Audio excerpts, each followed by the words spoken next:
So many people are using AI right now that I think it's going to be easier to stand out, mainly because a lot of people are trying to outsource their idea generation to AI, which means everyone's going to get the same ideas.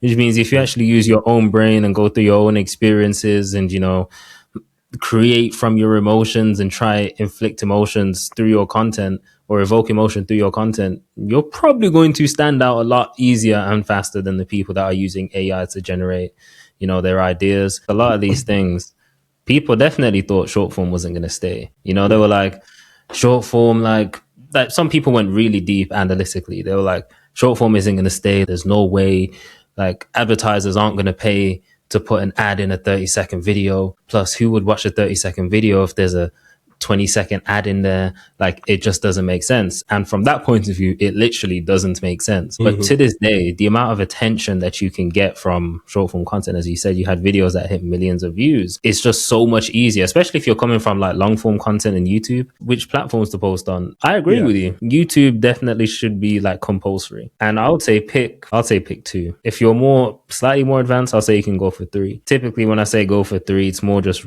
reposting your Instagram shorts, your Instagram reels onto TikTok, and then keep your main platform YouTube. And then obviously with YouTube, you can clip stuff up and then put it on short form as well. So I'll say those are the main platforms. But if you really want to hone in, really, you could just stick to one, especially if you know you don't have a lot of time. Stick to one, just put all your focus on it, be obsessed, master it. And don't be demotivated when YouTube give you 5 views, because it just takes one video. YouTube will give you 5 views, and then 2 months later, you might have a video that pops off, and everyone looks at that video that has 5 views, and they're like, wow, this is so good. I can't believe I didn't see this before. Hey, this is Bryce Papenbrook, the English voice of Eren Yeager in Attack on Titan, Kirito in Sword Art Online, Inosuke Hashibira in Demon Slayer, and a ton of other ones. And you're listening to Hawaii's #1 entertainment podcast, the Kasanova Podcast.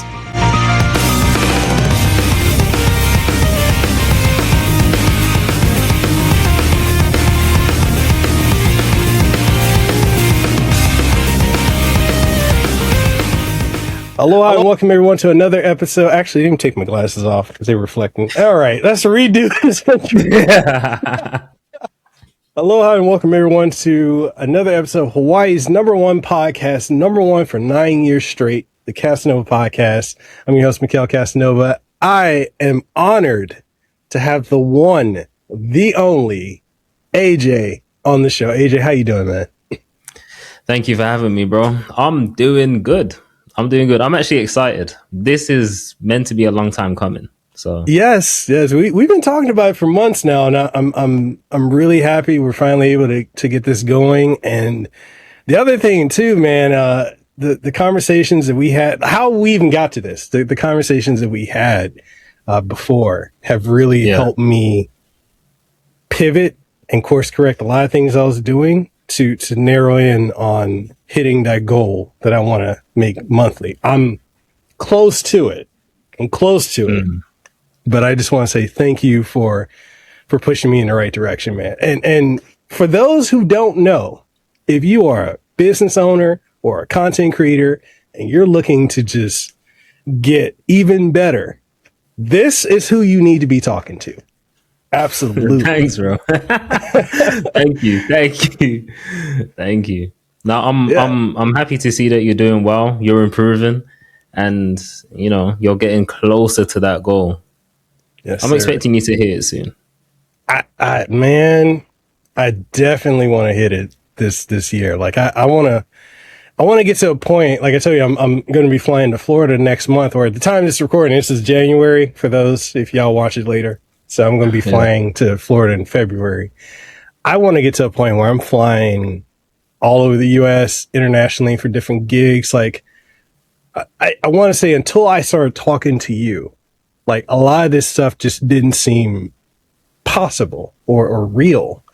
And I realized I had to make that shift in how I'm looking at it, because there's just so many opportunities out there. It's just, are you willing to either find them or create them or let them flow to you? It's amazing. But yeah. So dude, tell people about yourself, how and what you do. Plug it all. Go for it. No Diddy. No Diddy. Or is it plug it all? Damn. Okay. So so where should I begin? My name is Ajene. Most call me AJ because it's just easier to pronounce, easier to go with. I am you can call me a consultant, a coach for creators, primarily business owners now on social media, particularly YouTube. I did start off helping people with Instagram and TikTok and stuff like that because short form content was popping for a little bit back in, was it 2022, 2023? It was like, TikTok really exploded, etc. So I focused on there, helped a few people go from like, one was 17,000 followers on Instagram to over 500,000. And he grew over 100,000 on TikTok too. Then did the same thing for a guy called Cold Sweet. He went from 800 followers. It's funny because this one, like, he wasn't really creating content at all, especially reels. So it was basically from the ground up, 800 followers in the tech space, not our tech space, more like coding and stuff like that. Mm-hmm. And he went from 800 to just 60,000 followers in like 3 months, which was sick as well. Then I was like, damn, if I'm doing it for these guys, like my original dream was to create content in the first place. Like, so let me actually do what I told them to do for myself. And at the time I literally just had like 1,000 followers, bro. Like, and these are just people that like knew me from just real life, school or whatever. And I went from 1,000 followers myself on Instagram, and obviously went up in increments. I remember hitting my first 10,000. I was like, oh shit, I actually hit my first 10,000. Bear in mind, on the way to 10,000, I got a bunch of hate comments too. Like, I had someone say, I was sharing like tips about the correct settings for your iPhone and stuff like that. And I still remember this comment to this day. He goes, you have less than 10,000 followers and you're telling me how to use an iPhone camera. And I was just like, are you trying to say that I'm not qualified to tell you how to use your iPhone camera because I've got less followers? I was just like, what? A bunch of people defended me. A bunch of people, like, obviously told me to ignore him. That video actually went viral. I got like a couple million views on Instagram. And I think that video pushed me over 10,000 followers. And I just remember keeping that screenshot because I was just like, bro, like what now? That video took me over 10,000. Then I remember hitting 20,000, 30,000. I think I'm currently at like 60 something thousand. And yeah, YouTube, started to focus on YouTube because that's the bag, right? That's the, no Diddy, but that's the daddy of social media or media in general. So that's where everyone needs to be. So I'm focused on YouTube right now. So I love that you bring up short form content because I've been noticing, especially within when short form content really was popping, really like 20, 21, 22, 23. Yeah. A lot of creators who do long form content were so resistant to it. They're like, I don't want to do short form. Specifically ones I know within gaming and tech. They're like, I don't want to do that. It's just adding to brain rot. I spend all this time on this long form. Why would I do short form? And I remember talking to, and I got to give her credit, Tara Bruno. She's one of the biggest PR people within game and tech. Mm-hmm. If you need connection with anyone, she's who will get you connected. She was telling me, she said, Mekel, you gotta pivot into short form content. She's like, just pivot hard into it. Still make your regular content, but take that and make it short form, 30 seconds and, a minute, 90 seconds. But she's like, I'm telling you, that wave is about to hit. And so I pivoted really hard to short form content, and it was just blowing up. I know because one of the things I cover a lot, just because these companies keep saying it, is like pro controllers for consoles. Oh, yeah. And so I was one of the first ones to review, actually, I think it was this controller here. Sorry, I got everything at this desk. This is the Vitrix Pro BFG, which is one of this is the Tekken. That looks crazy. The Tekken one. And it was the first pro controller for the PS5. And I did I had the first review out, and I did all the short form, and I had several of the short form videos, or the reels, we just call them reels now. They hit a couple million. And it's like, you know, one thing a lot of people weren't doing at the time was like linking the short form to the long form, because it helps boost it a lot, you know? And it's like anytime someone looks up a Pro Controller review, they're like, yo, your name pops up in the first three, if not the first. And I'm just like, oh shit. But that's the power of short form content. It's inescapable. It's kind of like with people, I don't know if you see a lot of this, but a lot of people hate, or they'll talk about, oh, AI slop, I hate AI. But you need to use AI, or at least learn how it works and how to use it, because it's another thing that's inevitable. It's not going away, you know? So. Yeah, 100%. I feel like a lot of these things, people definitely thought short form wasn't going to stay. You know, they were like, short form, like some people went really deep analytically. They were like, short form isn't going to stay. Like, there's no way, like, advertisers aren't going to pay to put an ad in a 30-second video. Plus, who would watch a 30-second video if there's a 20-second ad in there? Like, it just doesn't make sense. And from that point of view, it literally doesn't make sense. But to this day, the amount of attention that you can get from short form content, as you said, you had videos that hit millions of views. Like, it's just so much easier, especially if you're coming from like long form content in YouTube. YouTube can be brutal. Like, you will post a video, especially if you're new, even if you're not new, you can post a video and get 10 views, bro, in 24 hours. And you're like, damn. But then short form, you'll post and you'll at least get 300. You know, like on a bad day, you'll probably hit 300. And like, when you put that into perspective with long form, you're like, okay, cool. More people started doing short form content. People started getting millions of views, and then brands were like, whoa, we can get a lot of attention here. And I think to this day, like, now that short form stayed specifically, creating short form videos for brands, like sponsorships, paid ads or whatever, paid partnerships, sorry, it's just so like profitable for the creator. Like, instead of making a whole 50-minute YouTube video and then having a 30-second segment or a minute and a half segment where you're talking about your sponsorship, or maybe you make a whole video that's sponsored by the brand where it's going to be at least 8 minutes, you can make a 30-second or a 60-second clip a lot easier to create. And I know you create shorts, I've created long form, we've done both. It's easier to create short form videos, and you'll probably be done in 3 hours. Yeah. Like, from start to finish, like idea, writing it down, shooting all the shots, recording it all, editing it, you're done in 3 hours. Yeah. And brands, especially in the tech space, like, they will pay more than just a typical, I guess, what's a low paying niche? I don't really know a low paying niche. Maybe just entertainment, I guess. Yeah. That's probably the broadest and lowest paying, but tech would typically pay more. Yeah, so. I had I've done 3 sponsor. I can talk about them now because the embargo is not really the embargo, but the NDA lifted.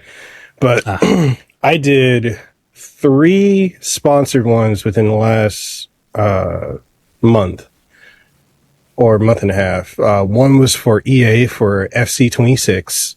They paid me, and I'm putting it out there. It's fine. Let's just say they paid me about $2,500 for a 30-second promotion for that game. So I got paid that. There's this other company with this indie game on Steam called Bellwright. They paid me $1,500 for a 30-second ad. And I had another company pay me $5,000 for a 90-second promotion. And I'm just like, that's what I'm saying. I'm getting close to that. Yeah, you're getting real close. And you're telling me those figures? Next month might be the month, bro. Right, for real. But it's the thing where I'm like, I'm looking at this and like you said, like, these companies will pay for short form because it gets out there to people quicker. They especially if you can put like the links in them, or in YouTube, like, they'll ask you to put like a tracking link, and if it's a product, you can easily add it to it. But there's so many opportunities I'm seeing out here where you can get paid doing short form content that in many ways, I don't blame folks for just pivoting completely into short form, but I do think that you do need to have a bit of a balance or parity between long form and short form, just because you still need, I mean, you can still take your long form and chop it up and throw it in something like Opus Clip or any of these other platforms and get your shorts. And, I was going to ask you, do you think it's important for creators to do daily short form uploads, or should they do every other day? I do daily just because I don't have as much time to do long form as I used to. But I'd love to get your perspective on that. So my perspective, I think this is probably one of the most commonly asked questions. It's like basically posting schedule or posting frequency. And I always say to people, I always used to say to people before, probably like a year and a half ago, I'd always be like, post as much as you can, as much as possible at 24/7. So if you can post twice a day, post twice a day. But then I actually was posting like short form videos every single day. And then I was just like, it's just really consuming and you have to really be on top of it. Now, at the time when I was doing it, I felt it was easy because I was just hungry to get more views, get more followers, just get more attention. But now that I'm in the position I am, I've got clients and I've got brand deals and then I've got my own organic content. It's not like I can keep pushing out videos every single day. Plus, I like having creative control over my stuff. So I don't really work with a lot of editors. Like I've hired editors in the past, but I just like having the creative control. So it bugs me. But to answer your question, nowadays, I always tell people, pick a posting schedule that you can actually stick to for this foreseeable future. On short form, typically, if you want to grow as fast as possible, most people can stick to posting every single day, especially if like you're recording from your iPhone or whatever it is. Super easy, record, go on CapCut, chop it up. Within an hour, you've got your video done. If you're recording on a camera, there's extra steps, SD cards, put it into a laptop, extract it from the SD card, hard drive, Premiere Pro or Final Cut or DaVinci, and then edit, and then you got to put it back on your phone and then upload and blah, blah, blah, blah, blah. There's extra steps, so it's going to take longer. I would say anywhere from 3 times a week minimum to once a day is a good place to begin and stick to. So I know most people, I've got clients that are posting 5 times a week. I try and post nowadays 4 times a week. And the reason I say to pick something like, even if it's like, you're like, oh, I want to grow as fast as possible, but you can literally only do 4 a week consistently. It's better to do that consistently rather than post every single day for a month, burn yourself out, and then not post for 3 months. Whereas someone that's, steady, that's posting 4 a week has now surpassed you because they've been able to post 4 a week for the next 4 months.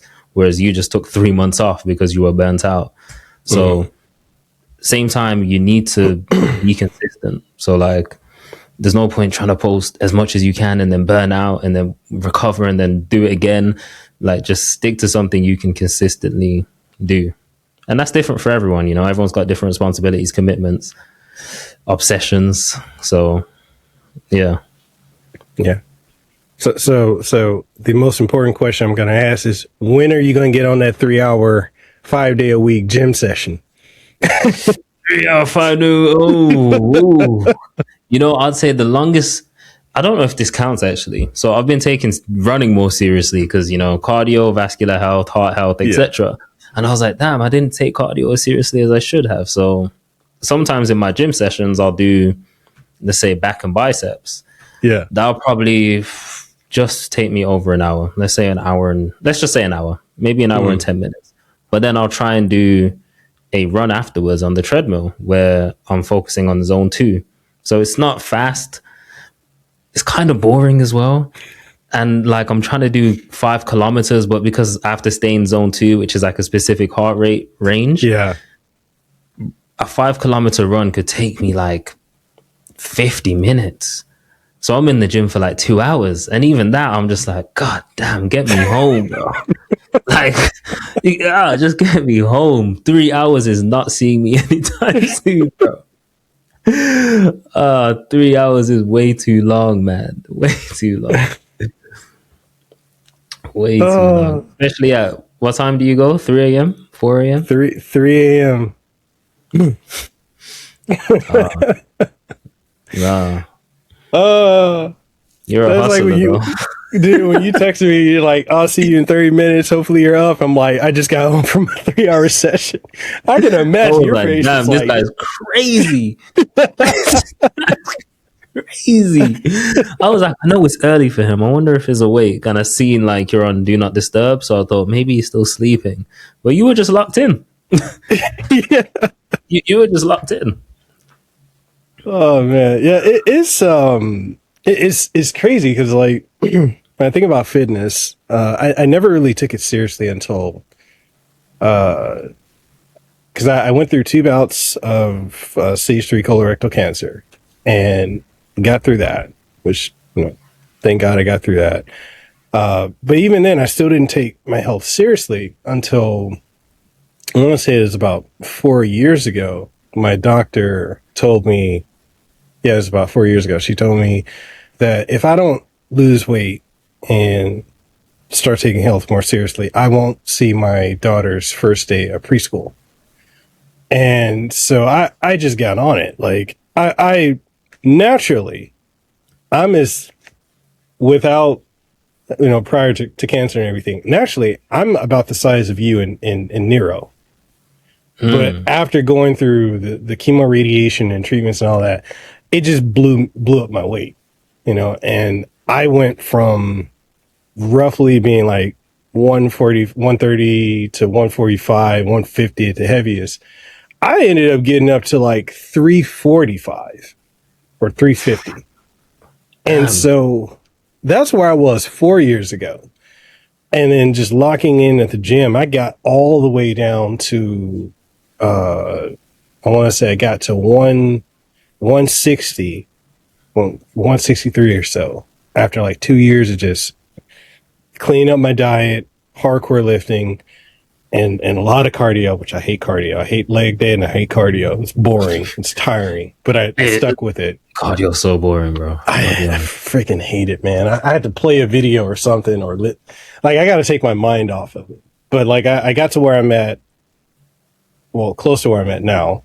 I got shredded last year, and then I was like, all right, I want to get into bodybuilding because it's a bodybuilding competition. So now I'm doing that. So I've gained weight. I'm in a bulking phase, which I hate it because I lost all my definition. But getting into fitness is so important. And I know you're I think more than 10 years younger than me. So it's really good you're doing it at your age as opposed to at my age. I'm pushing 40. I'm 40 in 2 years, and that terrifies me in a way. Damn. Because I'm looking at it like, wait, Damn. when did I get here? I'm supposed to be. I know. I'm like freaking out. My dad's been like, he's like, son, in 2 years you're gonna be 40, in 12 years you're gonna be 50, and I'm like, don't tell me that. Don't tell me. It's when they skip the earliest milestone and push to the next one. Like, yeah, it's wild. It's wild. But yeah, man. Go ahead. I was gonna say, I don't want to say I've always been into fitness, but I've always played football since I was like in school. The real football. Yeah, as in like we actually kick with our feet and dribble the ball with our feet. Yeah, that kind of football. I know you guys call it soccer or whatever, but because I played that, I'd say I stayed relatively fit and always kind of slim. So once like I left school, left college, left university as well, played football less, started sitting down at the desk more, creating videos. So I wasn't really, I don't know. It's basically like an office job. You're not, at a warehouse lifting and moving and just doing bare different things. So I was kind of gaining weight. Now, I was never fat because I feel like that's just my frame. I've just never been able to get fat no matter what. But I was getting a belly and like I lost my six pack and I was like, damn, this is crazy. And then I started getting into fitness, but I didn't really like cardio, so I'd skip sometimes. But recently, my mom had a mini heart attack and she was actually in hospital last week, like the whole of last week. And then I was like, damn, or like I went to uni for sports and exercise science. So I know that, the simple stuff pretty much that everyone knows now because of social media. Well, they should know. Cardio helps reduce heart attack, stroke, all of that stuff because it gets your heart going, gets it stronger, etc. And I was like, you know what? I really should definitely lock in to cardio no matter what. And then that's when, even though when I don't feel like going on my run that I do every Saturday, I still try and do that run Saturday or even Sunday. Or if I don't do it for some whatever reason, I'm still doing an easy run during the week so I can kind of build up my zone 2, improve my heart health and just all of that stuff. And then obviously there's just normal cardio like going for walks in the morning or just incline walking on the treadmill. Doesn't always have to be a run, but it's kind of it's that stuff that puts it into perspective, man. Like, yeah, like everything matters until nothing matters until your health is, in jeopardy. Jeopardy. Yeah. Yeah. And it's so easy to get to that point because it's typically, for most of us, it's in the back of our head. Like it's out of sight, out of mind. But when it hits, it makes you completely reframe everything. Like, yes, it's important to get to the gym. I know there's a lot of people sick of me posting on Instagram, go to the fucking gym, get in the gym, do all this. But it's like, I post that stuff because I know a lot of people that know me are looking at it. I know a lot of my audience looks at it, and it's important. We have to prioritize our health. I mean, what is 30 minutes to an hour of your day? You got 24 hours. Yeah, literally. Give that your body, your health, at least that.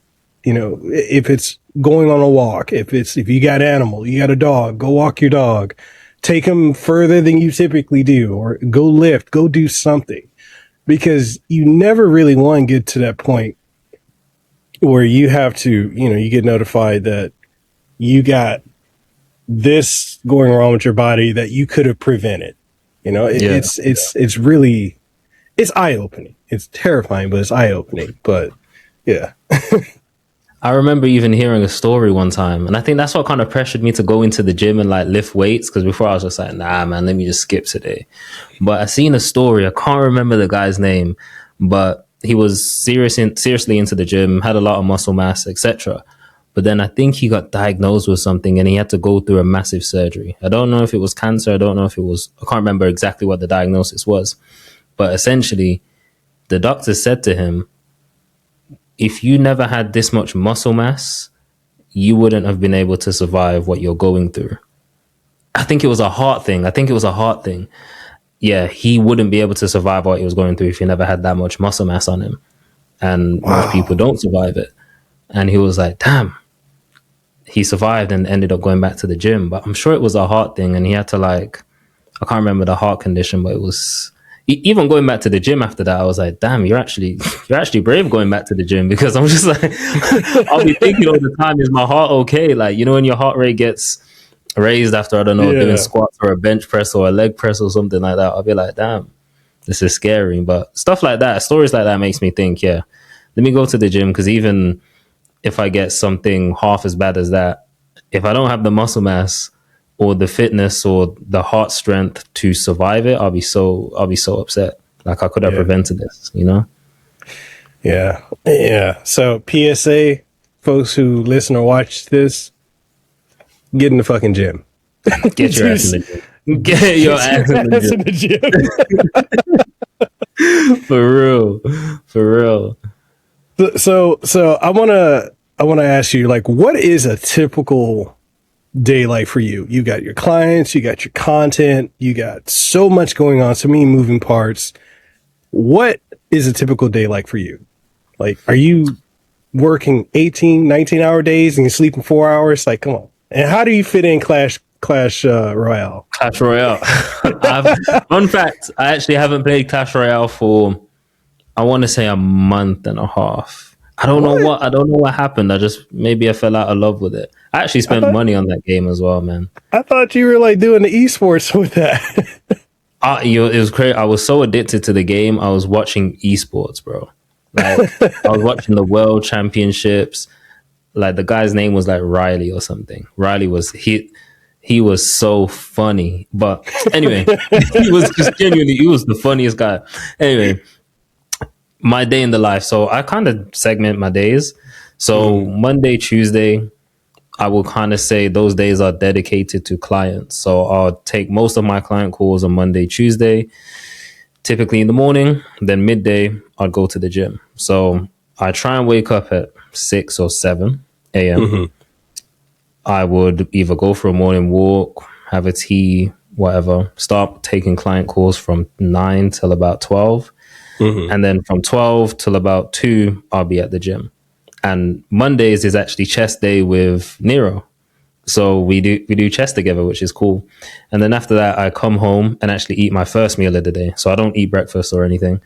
And I normally, nowadays, I call it like a late breakfast because I'll do like 3 eggs, a bagel, 2 turkey rashers, which is like high in protein, low calories. And then I'll have like this beef sausage. They're higher in fats and protein, but for me, it's about balance, you know. Since I didn't have breakfast, I might as well just have this sausage. Pause. Crazy. Crazy. But I might as well have this beef and pepper sausage. I put it all in the air fryer basically. And yeah, is that pretty much my whole breakfast? Yeah. That's pretty much my whole late breakfast. Then I'll do some more work from about like either 3 or 4 until about 5 or 6. So it's about 2-3 hours of extra work. And then I'll just do what needs to be done or take more client calls. And then I kind of just spend the rest of my days kind of relaxing or just answering messages or posting on socials or replying to my agency that actually sort out brand deals for me. And then Wednesday is kind of the day I record content. So I think everyone should do this. Everyone should have a day where they just try and batch record content. Same day looks pretty much the same, apart from I record content instead of taking client calls in the morning. So from like 10 till about 1, I'll record. After that, I'll go gym. Then Thursdays, if I wasn't able to record on Wednesday, I'll be able to record on Thursday. For some reason, Thursday is just my most free day. Like I love Thursdays. So, and then Friday, I record with Nero because we live really close to each other. I just record his videos, take everything with me. Like I'll carry the lights, everything, record, set up. And then sometimes we'll go have lunch afterwards because he records in the morning from like 9 a.m. till about 1, 2. And then we'll sometimes go for lunch. If he's got meetings afterwards, I'll just go home and like eat my normal late breakfast. And then I'll just chill because it's a Friday. So it's not really hectic. Okay. It's not really hectic. I know back in the day though, I would probably be recording every single day. That is like, and that's a quick way to burn out too.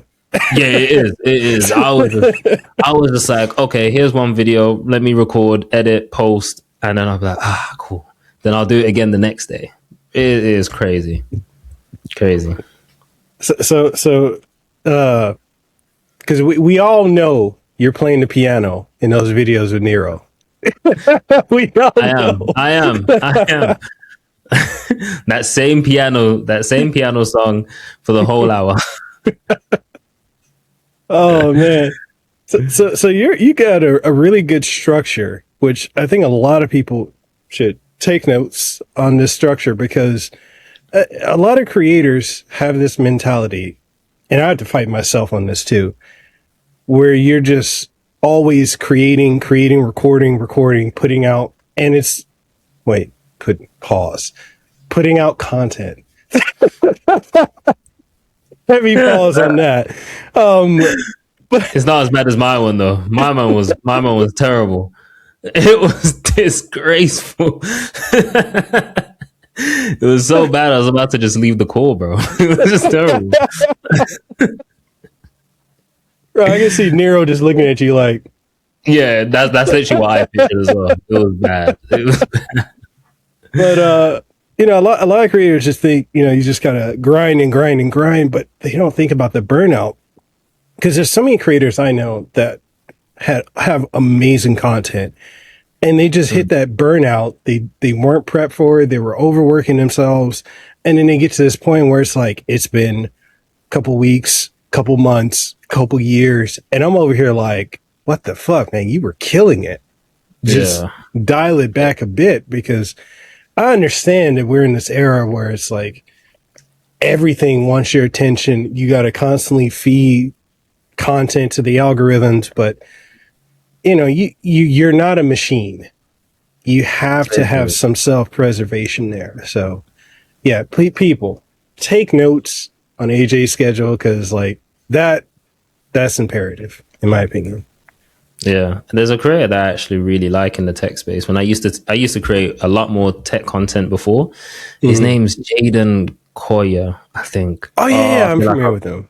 Yeah. His content is sick, but he does like these I think it's weekly accountability posts. I see them on Threads. I think he does them on like YouTube tab, the community tab. But I know it's on his Threads account.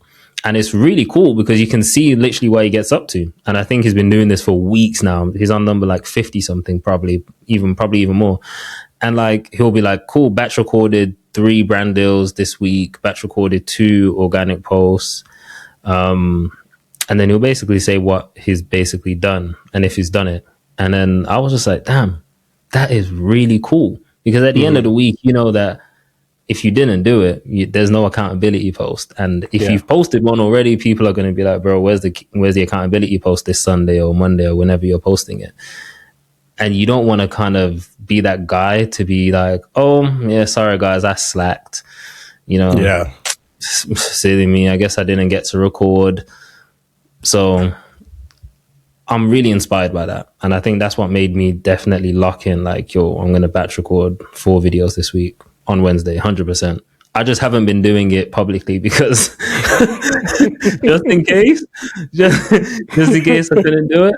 But like he's brave for it, and I mean it's paying off. He's got like 200,000 or something on TikTok. Crazy amount of followers on Instagram. YouTube, I'm sure he's hit over 100,000. He's doing good.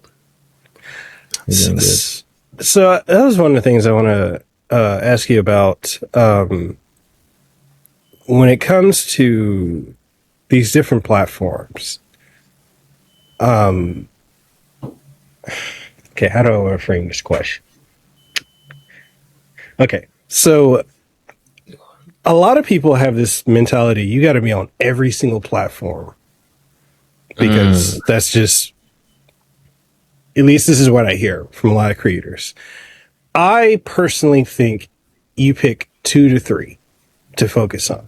And I think their YouTube should be primary, TikTok and Instagram. I know TikTok has the Lemon 8, whatever platform. I don't really use that. I haven't looked into that, but yeah. And it seems like it's trying to be like Threads mixed with Twitter. I know a lot of people are like, oh, you got to be on Twitter. I use Twitter mainly for fat kid deals and Glitched and Wario 64 because I'm like, oh snap, that's on sale. Yeah, I'm getting that. I found they had a PS5 because I wanted to get another PS5 for my bedroom, and I think it was the other day Glitch posted that Sam's Club had it for $150. Damn, and it came with like an extra controller and everything, and a couple games, just some bundle. I picked it up. I was like, yeah, this is what I used to. I don't use Twitter for much.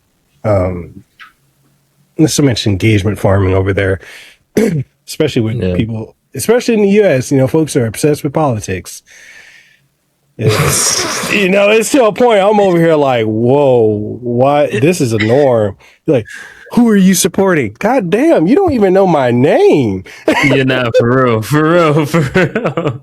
Now, Twitter be like that. Twitter really be like that. They'll attack you for no reason as well. It's wild. Literally. It's wild. I've gone through being canceled twice or 3 times on Twitter. And it's just because like I interviewed, because I interviewed one of the voice Full Metal Alchemist. You familiar with that one? Fullmetal Alchemist. Or if not, Broly from Dragon Ball. Wait, Fullmetal Alchemist, that's an anime, right? Yeah. I haven't watched it, but I've heard of it. Yeah, so like the guy who voiced the main character, I'm not going to even say his name. Y'all can look it up. But I interviewed him. I was flown to Big Island, Hawaii back in 2019 to interview him and the son of the creator of Dungeons and Dragons, Luke Gygax, so I'm still friends with, and a bunch of other people. And because I interviewed the voice of Broly and the voice of the guy from Full Metal Alchemist, Edward Elric, and the whole cancel culture was going on against him because of allegations. And I don't keep up with drama. I got canceled over that. They're like, how dare you interview him? I'm like, there are people who interview killers and all kinds of folks. It's an interview. Jesus Christ. But, you know, people were getting crazy. Bro, that nearly happened to me. Like, I think one time I took a picture of my desk and I was like showing off like a new camera angle because I had it on my Premiere Pro. And I was like, guys, look at this angle, so sick. And I must have had a Starbucks coffee on my desk. And someone was like, oh, I didn't know you was like that. You're supporting genocide. You know, they're killing people. How are you supporting Starbucks? I was like, oh, I just wanted a coffee. I was just like, oh, right, okay. And to be honest, I'm not like heavily into Starbucks anyway. I kind of just go wherever's close, like wherever's closest. So that was closest at the time and I grabbed that. Normally I'm getting a Costa because normally that's closer. So, or even just just normal coffee shop. I just get whatever. I just get the same thing as well. Latte, sugar-free caramel, oat milk.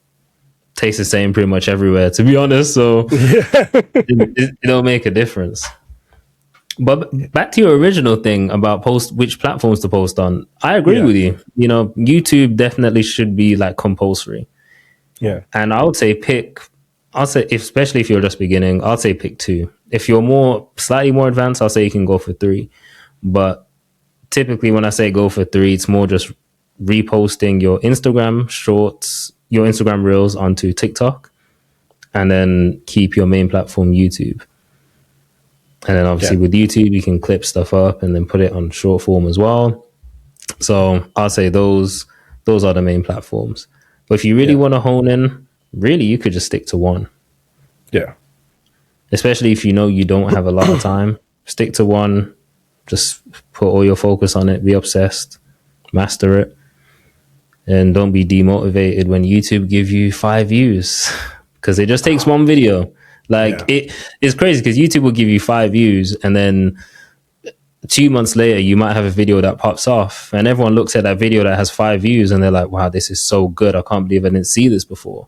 The whole time you thought, you know, the video was shit. But it's just because the right people just weren't seeing the video, but now they are. So like, don't be demotivated by that. Yeah. Like your time will come. No, go ahead. I was gonna say your time will come. Just keep posting. Yeah, and that's so true. I see a lot of creators. I've had a lot of. I don't like to say smaller creators. I like to say upcoming creators. Reach out to me and they're like, "Hey, I want advice on, you know, this video did really poorly. Should I delete it?" I'm like, "No, just leave it," because you never know when it's gonna hit. I've had some videos, and I know, and for me, if I do tech, controllers, laptops, desktops, monitors, they will hit. I'll get thousands of views off of those, if not tens of thousands, if not hundreds of thousands. They don't always come immediately. Pause.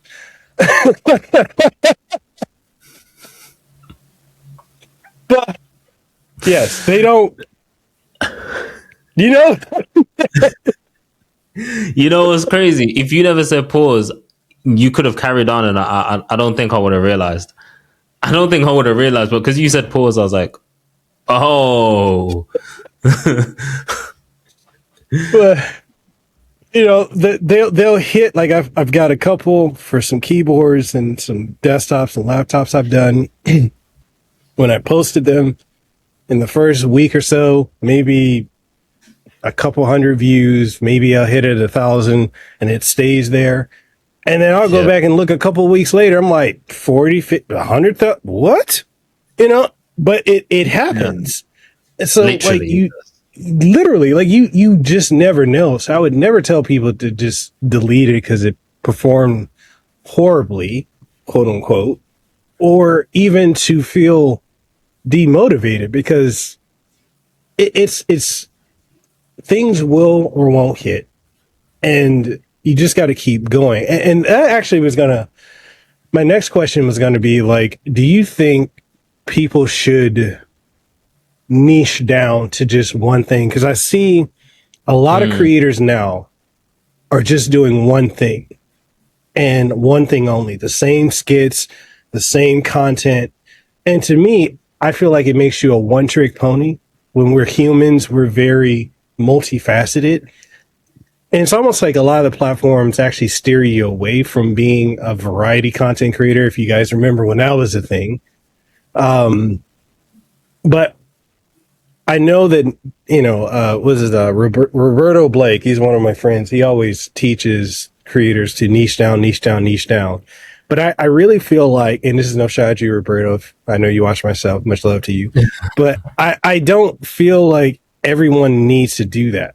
Like, if you want to have variety, and you've done a video on this topic too, but do you think people should just niche down to really essentially box themselves into a corner of just doing the one thing? See, this is such an interesting question, because I think my opinion has changed over the years. So when I first came into the game, I was like, damn, I can't just talk about content. That's so fucking boring, bro. Like, I love content. I'm obsessed with it. I'm good at it. I can help people. That is boring. Like, I want to talk about tech, or maybe the book I'm reading, self-development, improvement, etc. And then I was like, okay, I'm going to talk about all of it. But I think on Instagram, TikTok, I think you're able to have a multiple interest platform or page or profile. But on YouTube, I will say, especially if you're just beginning, I would say niche down momentarily. But when I say niche down momentarily, that doesn't mean like make sure you don't mention any of your interests inside of the video. Let's say, for example, my interest is content, tech, and self-development. Let's say I started a brand new channel, no one knew me. I would probably, let's say one is my main focus. Let's say I spoke about content. And, I was speaking about content, but inside of the videos, I'm still a human. I may give examples or stories relating to tech that can help bring my point to life or make people understand my point better. Or I may mention self-development in terms of the things that I've learned recently, maybe from someone else, a mentor or a book or something like that. And then through that, people are going to realize, oh, this person is interested in this. Oh, I've read that book. Yeah, that's a good point. Oh, I know that person. He's mentored by him. Oh, that's really cool. Oh, tech. Oh, he seems real knowledgeable about tech, And then over time, once you grow, that's when you can kind of expand. Because I see it as like, especially on YouTube, I see it as you're opening a shop. If you open a shop and one day you're serving fried chicken and people love it, then the next day you're serving pizza. The people that love the fried chicken are going to come back and be like, not really feeling pizza. I don't really eat pizza. Then the third day you're selling fish. The guys who wanted chicken come back again to see if you're serving chicken again, but now you're serving fish. They're like, I don't even eat fish. The pizza guys are going to, maybe a few people bought a pizza and liked it. Now you're serving fish. They're like, I'm not really a fish guy. And then by then, they've gone off somewhere else to find another shop that just serves exactly what they want. It's like KFC. KFC, if you want fried chicken, you're going KFC, bro. If you want pizza, yes, you're going Domino's. Pizza Hut, you're getting pizza. Typically, you don't want to be like, we've got a shop in the UK called Dixie Chicken. And in the name, people go there for chicken. I found out recently they serve desserts.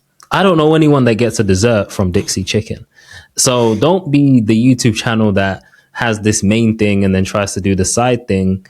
And it's almost like you're known for, Dixie Chicken, but then you're flipping selling dessert. everyone's Yeah. going to be like, I don't really want the dessert from you, bro. Just stick to the chicken stuff, you know? So Yeah. I agree heavily with the niching down, but at the same time, once you get to a certain level, I think you can definitely open it up. Like people will be more interested in you as a person, knowing that, oh, this person that provides a lot of value with content. I wonder what his day in the life looks like. Now you're expanding into more lifestyle stuff. Or I wonder what kind of books he's read to kind of get to this level.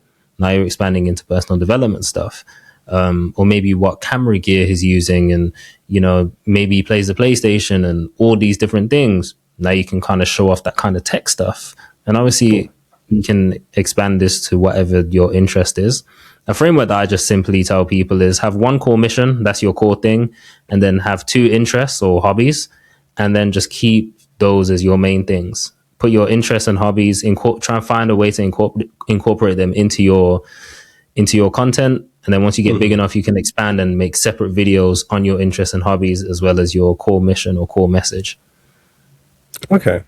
And do you think, specifically with YouTube, like it's important to have multiple channels for multiple different topics? Because I've heard so many different things over the years. Some of the PR people within tech and gaming that I work with, they say we prefer you to have one platform, and just how you lay out your homepage and your playlist makes it easier for us to know who's the right fit for what.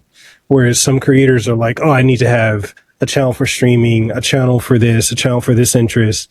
Like, I can see the pros and cons of both, but I feel like having one platform, after you've hit, you've niched down to a point and you can expand, I think there's room for that diversity on one platform. But what is your opinion? I think when I say niche down as well, I don't mean like super niche down. I know a lot of people will be like super niche down. And I'm big for experimenting. So I use my channels to like really experiment. So I created a new channel and I thought, okay, I'm going to niche down. I'm just going to talk about business. This channel is literally for business owners that want to grow on YouTube. So every video was related to making money on YouTube through signing clients. That's literally all I spoke about. And for me, that got kind of boring, but there's different ways you can spin it. Now, when you niche down like that, there's less followers that you can get. But I would personally say if you're trying to obviously build a big brand, you're going to have to not niche down as much. So instead of me, let's say, for example, doing content just for business owners that want YouTube to get clients, maybe I open it up to people that just want to grow on YouTube in general. Business owners will probably still watch those videos because they're like, yeah, I want to grow, reach more people, get more clients. But you could open it up even more and just talk about social media as a whole. So now if I'm talking about, how to hook your audience, a lot of the stuff can apply to short form too. So I can make that video more general. So people that are creating short form content and long form content can both watch that video. And there's something called your total addressable market. So that means you have more people that you can actually reach with your videos. And if you want a big brand, you want to have basically a bigger pool of people that you can reach. So like Nero, he doesn't just speak about, I know his business is targeting 6, 7, 8-figure entrepreneurs and athletes, but he doesn't just make videos for them. He literally makes videos for anyone that's into spirituality, into manifestation, that want more money, want a better life, relationships, self-esteem, self-worth, self-mastery, all of these different things he covers. And that means his addressable market is now huge. So I wouldn't say make a new channel for every separate thing. Like, especially if you're going to make a channel for gaming, but then you're going to make one for tech. You could literally just put them into the same channel. It just depends on how you package the videos. I'm not going to make a separate channel for YouTube and then a separate channel for content on short form platforms. I could literally just put that all into one channel. I would make a new channel if I was going to do tech. Like if I was going to do tech on YouTube, I would preferably create a second channel for that. But that's probably the only thing. Even the more personal videos, like maybe day in the lives or vlogs or something like that, I'll probably still put on my main channel where I talk about social media, content, business, self-development. I'll probably still put it all on there. Okay. I know I was shooting for 45 minutes. I know we've gone over it. I did have two final questions. Are we good for time? Or? Yeah, go for it. Okay. So my second to last question that I have is the importance of diversifying your income. A lot of people, a lot of creators I've seen, they try to focus all their income on either TikTok or YouTube or Instagram or Twitter, since it's easy to rage bait and clickbait over there. And just say the most outlandish thing and get people to engage, knowing damn well, okay, that's just for engagement. Like, that's bait. But literally, like, but I wanted to ask you how important, because I don't even know if people still use Patreon as much as they used to. That used to be the go-to back in the day. Yeah, but I used to remember it. But do you think, because I'm a big proponent of diversifying your income, because you never want to be platform dependent. I think you should be platform agnostic. But how would you say the importance or lack of importance there is to diversifying your income as a creative entrepreneur or creator? So I think it depends on how you're running like your creator business. So if you literally have a business on the back end where maybe you're consulting or coaching people, or you're selling a product or service, like, you could technically, theoretically just have that stream of income. But I would say one thing I've realized is we don't own the platforms. So any minute, for any reason, your account could just be shut down, banned for whatever. Like, maybe you did something wrong, maybe you didn't. But if you didn't, it's still going to take weeks to recover anyway. So are you going to go weeks without generating any money? The best thing to do if you're selling something of your own is build up an email list, because then you can own your email list. And if anything ever happens, you can literally email that email list to let them know what's going on, to promote your products. And you're still like, that's still another way of generating income from the same product or service that you're selling. Now, if you don't have a business on the back end, it's really, really difficult just to rely on sponsorships. Like, I know like brands will allocate budgets to each quarter, and most creators know, well, you should know, like last quarter, typically they're splashing the cash. So, Q4, more time sponsorships, partnerships, the money that comes from there is probably going to be higher than the rest of the year. That means for the like other 3 quarters, Q1, Q2, Q3, the money's not going to be as high. So you can't really rely on it. Sometimes brands may be like, hey, we're going to try out this other creator. We're going to hit you back up next quarter or next month or whatever. And you're like, damn, I was kind of relying on that money. So I would also say try and do like affiliates. Some affiliates can be really good, especially with like a lot of software companies coming up. Typically, software companies have the best affiliate deals, especially if it's like a monthly subscription. Sometimes they'll give you 30% for life. So if that person stays on for a whole year, you'll get 30% of every month that they stay. It's amazing. Or Amazon affiliate's probably the easiest to get onto, to be honest. I know I'm on that. I don't promote it as much as I probably should do. But I would say affiliates, sponsorships, and if all else, or I think you should also potentially think about having your own service or product, because that's going to be the most profitable thing. Also the most reliable thing, because you technically have the most control over it. Like, you can make it as good as you want to. You can dedicate more time to make sure people actually achieve what you want them to achieve through your program. Plus, you should be able to promote that at any point. You don't have to wait for a brand to approve your video or approve your email or anything like that.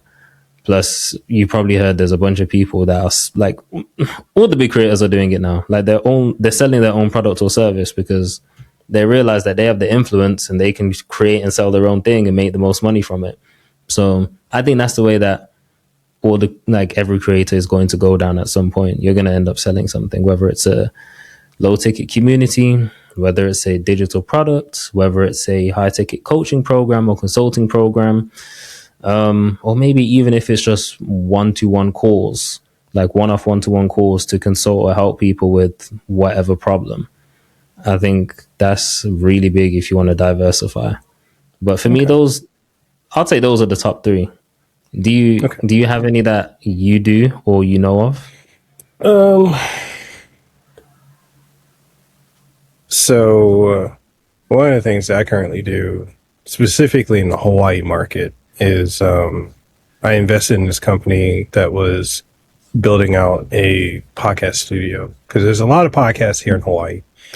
But I invested in this podcast studio, so kind of a partner, I guess you could say, in a way. But anytime podcasters out here go to the studio, which is here in Waikiki, they record out of it. I get a cut of it, whatever that they're making. So I have a monthly revenue from that. There is the affiliate stuff that I do. Like you said, Amazon's the easiest. It's the easiest. I also don't push that as much as I should. Because I mean, I could, especially Q4, you can make so much money off of it. You know, when like Black Friday's around, like I see on TikTok, people are these are the best Black Friday deals, and they would do it 3 times a day for the whole week. And like, I've seen a creator that showed how much they make from like Amazon Black Friday. Bro, dude was in Canada generating $20,000 in a single month of Amazon affiliates, and I was like, damn. That's wild. It's wild. Yeah. The other thing I would say is like TikTok shop. Like it's easy. It's easier now, I feel like, to get a TikTok shop. But again, that falls on to consistency. But that's the biggest struggle. I think it's just consistency and where you prioritize doing this. But those would be the 3 that I have. I do want to own a product and sell it eventually. The Hawaii I think market, doing that, you would hit your goal just like that. Yeah. Just saying. The Hawaii market is so untapped, bro. It is so untapped. I don't know if I told you this, but I worked with this company in Oakland, California, called Game Heads, to help them bring game development here to Hawaii for the students. In high school, middle school, high school, and college. And we've been doing this for three years now. And some of the students have graduated from the program out here. They worked on Spider-Man 2 for the PlayStation 5.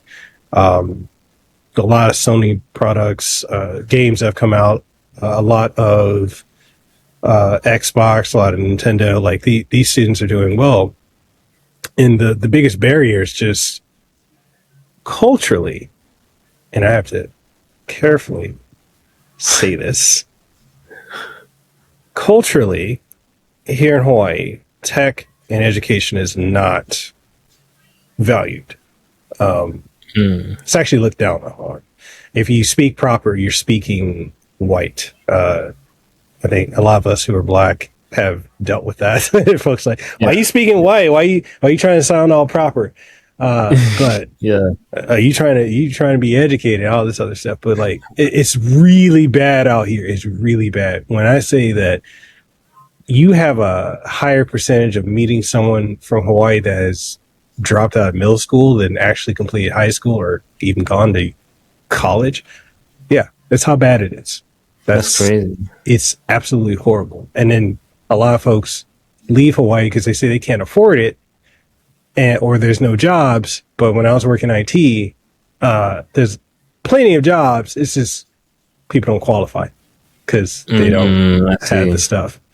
But with the whole game development, the creator of Final Fantasy, Hironobu Sakaguchi, he lives down the street from me. When I had a house rented out, we literally were next door neighbors. Like, he lives out here. The creator of Tetris lives out here. The voice of Spike Spiegel from Cowboy Bebop lives out here. Majority of the Metal Gear Solid cast lives out here.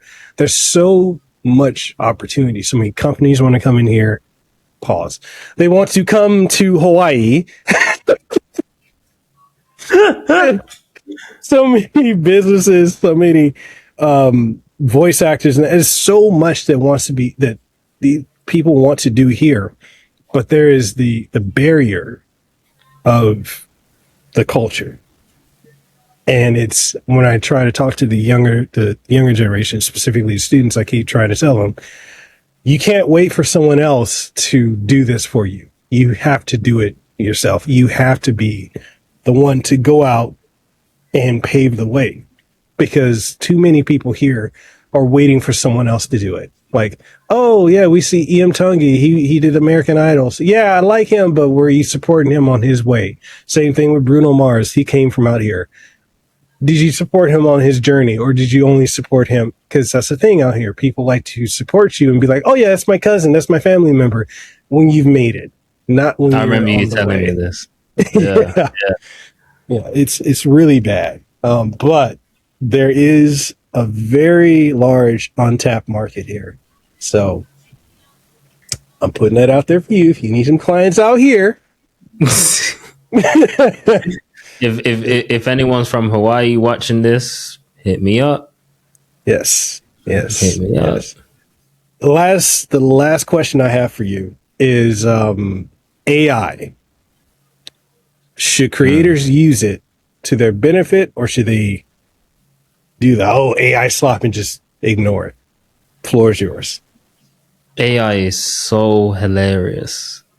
Honestly, I'm literally going to make a YouTube video about this. It was literally in my Notion. I just want to say this. So many people are using AI right now that I think it's going to be easier to stand out, mainly because a lot of people are trying to outsource their idea generation to AI, which means everyone's going to get the same ideas, which means if you actually use your own brain and go through your own experiences and, create from your emotions and try inflict emotions through your content or evoke emotion through your content, you're probably going to stand out a lot easier and faster than the people that are using AI to generate, their ideas. People are using AI to generate their scripts. Me personally, I wouldn't use AI to generate your scripts. I wouldn't use AI to generate your ideas. I would potentially use it to do an outline for a video, maybe, but still it would kind of need your knowledge. I wouldn't use like the AI's knowledge, because that just means it's just Google information or whatever. I would say if you have like a YouTube title, or if you have your hook, but you're trying to see if there's potential better variations, you could put it in there, see what it says. Maybe that might inspire you to come up with a whole different title. Maybe you've got a better title from it. But I wouldn't say make AI just do everything for you. I'd say use it more as inspiration or something to lean on to get, more inspiration from, or an opinion from, or whatever it may be. But yeah, I would say those. Also for YouTube, I think creating AI thumbnails, I think that's going to be cool in the future. Yeah. Like it's getting really good right now. Like probably a lot of thumbnails on YouTube are probably AI. It's something AI is involved in it. So I think AI YouTube thumbnails are really sick. Wasn't there a platform called Pixels or Plexels or something like that? Yes. I've realized I'm subscribed to them. Like I've been paying them for like 3 months, and I used it once, and now I've just went on it today, and I was like, damn, they've improved. So like it's gone really good. It's gone really good. I was just like, okay, this AI thing is not too bad. It just depends on what you're using it for. But honestly, just try and use your own brain, your own creativity, and use AI to bounce off it. Yeah. Plus, it's be authentic. You'll just stand out easier. Yeah. All right, man. My take on AI. With that being said, is there anything you want to plug or promote before you go? Tell people where they can find you. And the show is yours. I'm turning the podcast over to you. You got your Hawaii podcast now. If you guys want to find me, you can literally type in my name on Instagram or YouTube or even TikTok. It's Ajene Pinnock. On YouTube, it's literally Ajene Pinnock. On Instagram, it's I am Ajene, but if you type in my full name, you should find me anyway. I've got the blue tick, so you'll know it's me. You should not be getting scammed by someone if I've got a blue tick. Don't be falling for anything that's not the blue tick. The only thing that I currently you remember when everyone was like, "Oh, you're paying for a verification," all that. Yeah, I remember. I won't lie, I was low key a part of that until someone created a fake account of me and tried scamming people. I was like, let me just get the blue tick, man. Let me just get the blue tick and just save myself the headache, save other people the trouble. I just got the blue tick. But the only thing I sell is currently a consulting or a coaching program, or you can maybe even call it a mentorship for business owners, or if you're a creator that wants to, sell their product or service online.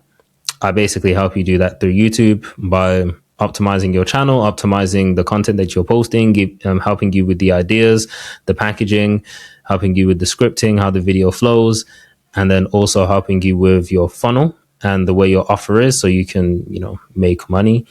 And yeah, that's essentially what my service is. That's the only thing I offer right now. I was going to say I do have a workshop, but by the time they're watching this, it would be done. So unfortunately, guys, you can't attend that, but maybe the next one. If you follow me on Instagram, I'll announce the next one if I do one. But awesome. Yeah, that's it from me, bro. Awesome.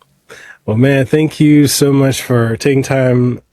You have a crazy busy schedule, so I appreciate you taking time. Because I know I texted you yesterday. I was like, I'm getting ready. We're gonna. Bro, I was literally, because it's Tuesday, I was literally on a meeting with a client, and I saw that. I was like, shit. I was like, no, surely not. I was like, is it today? Bro, I was sweating, bro. I was literally on a meeting. I was sweating. I was like, no way, I've done this. I've let him down. I'm like, oh no, man, what do I do? But I was like, no, is it not tomorrow? And then you were like, oh yeah, shit, my bad, bro. I'm just getting my days mixed up. Oh man. Dude, I thank you so much for taking time out of your day to come on the show. And I definitely would love to have you back on the show again. I gotta have you come out here to Hawaii one day. Got to make that happen. I actually need. You know what? I'm gonna add Hawaii to the list. I need to add Hawaii to my travel list. You're gonna love the food here. You're gonna love the food here. If you like the food in New York, come on now. Oh, New York was good. New York was good, man. Damn. You got okay. So if you come out, pause. If you arrive. You arrive to Hawaii. I'm just going to say arrive. And if you're in Waikiki or within Honolulu in general, every food you could ever want, every ethnicity is all here. Literally. You guys got Mexican food? We got Mexican. We got Persian. We got African food. We got everything is here. Everything is here. Southern food, East Coast food, Japanese, Japanese are the majority that live out here in Hawaii anyway. Japanese, Korean, Chinese, Thai, everything is here. Hungry, bro. And it's all within like a 5 to 10 minute radius. Damn. Yeah. Damn. I'm going to do some research. Checking the flights and shit. I'm gonna do some research. Yeah. So with that being said, man, thank you again for coming on the show. I just completed the sentence. No pause on that. Make sure you follow AJ on all the different platforms that he's on. Sign up for his workshops and for his consultation services. Highly recommend. I'm going to sign up on your consultation because I have an idea of a service and a product I could sell, and I want you to guide me through that. So I will be signing up. Hit me up. Aside from that, thank you to Spotify for being the sponsor of this podcast. Only podcast in Hawaii that's sponsored by Spotify. So thank you guys for giving me that opportunity. And with that being said, that's it, people. We're signing out. We'll catch you guys in the next one. Stay safe, be blessed, and diversify your income and get your ass in the gym. Yeah, get your ass in the gym. Get your ass. If you enjoyed this episode of the podcast or any of the other episodes that we've done so far, if you've enjoyed any of the conversations I've had with the guests that I've had on the show, or just general topics that you guys have thrown at me or that I've researched and we've just talked about on the show, then do me a solid. If you're listening on any of the major podcasting outlets, make sure you leave a comment, leave a rating or review, because it greatly helps out the show. If you're watching the show on YouTube, which airs every single week, then make sure you sub to the channel, youtube.com/@Mekel Kasanova, or just youtube.com/Mekel Kasanova, or even do us an even bigger solid by liking the video and sharing it with someone you think would find some enjoyment out of it. And all that being said, I hope you guys continue to enjoy this podcast and the content we put out here, because hey, we do it with a passion and we do it for you. So with that being said, I catch you guys on the next one. Stay safe, be blessed, and I'll see you around. Peace.